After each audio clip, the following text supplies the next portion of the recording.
Plastic प्रदूषण के बारे में तो आप लोग सुनते रहते होंगे। और ये जो प्लास्टिक है, ये तो पर्यावरण के लिए, जीव जंतुओं के लिए, पशु पक्षियों के लिए, हर किसी के लिए बेकार है। लेकिन आप देखेंगे बायो प्लास्टिक की बातें हो रही हैं। ये क्या है आखिर, इसके लाभ क्या है, इससे जुड़ी हुई चुनौतियां क्या है, उनके बारे में हम लोग बात करते हैं। और जो बायो प्लास्टिक है ना, एक गन्ने से, आप समझ रहे हैं, बनाने की बात हो रही है इसे। तो बायोप्लास्टिक को गन्ना, मक्का जैसे नवीकरणीय कार्बनिक स्रोतों से प्राप्त किया जाता है, इनसे बनाया जाता है। जबकि पारंपरिक प्लास्टिक पेट्रोलियम से बने होते हैं।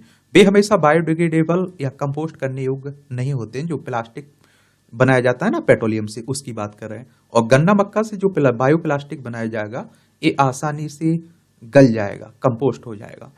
बायोप्लास्टिक का उत्पादन मकई और गन्ने जैसे पौधों से चीनी निकाल कर और उसे पॉलीलैक्टिक एसिड में परिवर्तित करके किया जाता है। वैकल्पिक रूप से उन्हें सूक्ष्म जीवों से पॉलीहाइड्रोक्सी एल्कानोइड्स से बनाया जा सकता है, और जिन्हें फिर बायोप्लास्टिक में पॉलीमराइज किया जाता है। बायोप्लास्टिक के लाभ की बात करें तो चीनी कंपनियों के लिए बायोप्लास्टिक पारंपरिक चीनी उत्पादन और एथेनॉल से परे एक नया राजस्व स्रोत प्राप्त करता है।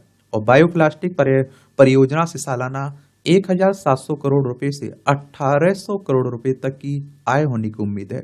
बायोप्लास्टिक का उत्पादन कार्बन डाइऑक्साइड को अवशोषित करता है और एक तटस्थ या फिर संभावित रूप से नकारात्मक कार्बन संतुलन में योगदान देता है, और जिससे जीवाश्म आधारित प्लास्टिक की तुलना में कार्बन फुटप्रिंट को कम करने में मदद मिलती है। पारंपरिक और प्लास्टिक के विपरीत बायोप्लास्टिक में फैथालिट्स जैसे हानिकारक रसायन नहीं होते हैं, जो मानव स्वास्थ्य के लिए खतरनाक माने जाते हैं।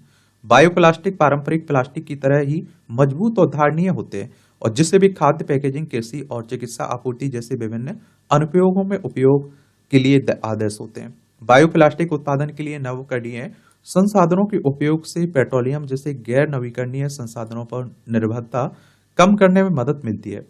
इससे जुड़ी हुई चुनौतियां क्या क्या हैं? यद्यपि बायोप्लास्टिक के अनेक लाभ हैं, फिर भी प्रौद्योगिकी अभी विकसित हो रही है, यानी नई है, तथा उत्पादन लागत पारंपरिक प्लास्टिक की तुलना में अधिक हो सकती है। इसकी खर्चा ज्यादा आ सकता है, और कुछ क्षेत्रों में कृषि अवशिष्ट जैसे कच्चे माल की आपूर्ति भी सीमित हो सकती है।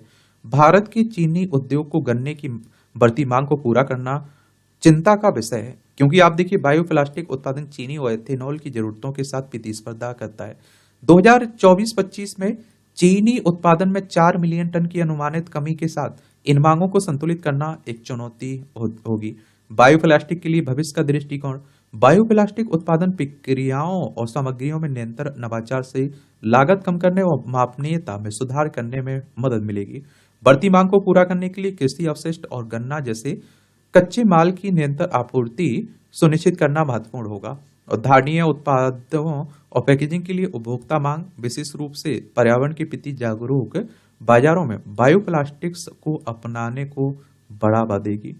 देख रहे हैं, तो ये कहानी है किसकी? बायोप्लास्टिक की।